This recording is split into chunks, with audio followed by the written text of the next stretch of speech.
திருச்செந்தூர் முருகன் கோயில் மடப்பள்ளியில் சுவாமிக்கு நெய்வேத்தியம் தயாரிக்கும் பணியில் முதியவர் ஒருவர் ஈடுபட்டிருந்தார். வயது முதிர்வின் காரணமாக சரியான நேரத்திற்கு உணவு தயாரித்து தர முடியவில்லை. அர்ச்சகர்கள் அவர் மீது கோபம் கொண்டு கத்துவார்கள். முதியவர் முருகனிடம் தன் நிலை குறித்து புலம்பினார். ஒருநாள் அவர் மிகவும் தாமதமாக உணவு சமைத்து கொடுக்கவே ஒரு அர்ச்சகர் கோபத்தில் அவரை கடுமையாக திட்டிவிட்டார்.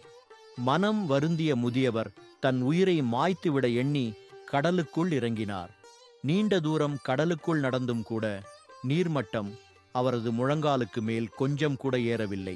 சற்று தூரம் சென்றதும் நில்லுங்கள் என்று ஒரு குரல் கேட்டது. முதியவர் திரும்பி பார்த்தபோது ஒரு சிறுவன் பின்னால் நின்றான்.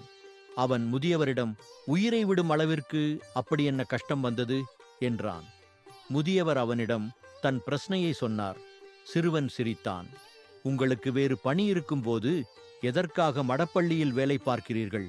திருச்செந்தூரில் பல காலமாக இருக்கும் நீங்கள் இந்த தலத்தின் வரலாறை எழுதினால் என்ன என்றான். கல்வி அறிவு இல்லாத எனக்கு அது எப்படி சாத்தியம் என்றார் முதியவர். அதெல்லாம் இல்லை, நீங்கள் தலபுராணம் எழுத வேண்டுமென செந்தில் ஆண்டவன் விரும்புகிறான்.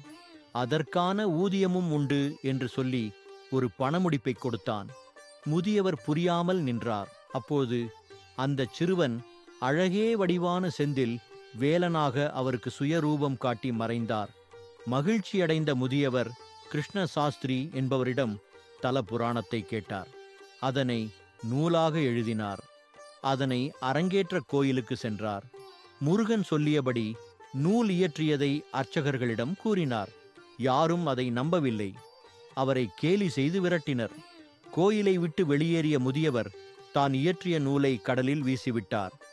அடுத்த ஊரில் கரை ஒதுங்கிய அந்த புத்தகம் அங்கு வசித்த அறிஞர் ஒருவரிடம் சிக்கியது. அதனை படித்துப் பார்த்து அவர் வியப்படைந்து அந்த நூலை கோயிலுக்கு கொண்டு சென்று படித்துக் காட்டினார். முதியவரை வரவழைத்து மன்னிப்பு கேட்டனர். முருகன் முன்னிலையில் தல புராண அரங்கேற்றம் சிறப்பாக நடந்தது. அவரே வென்றிமாலை கவிராசர் என போற்றப்பட்டார்.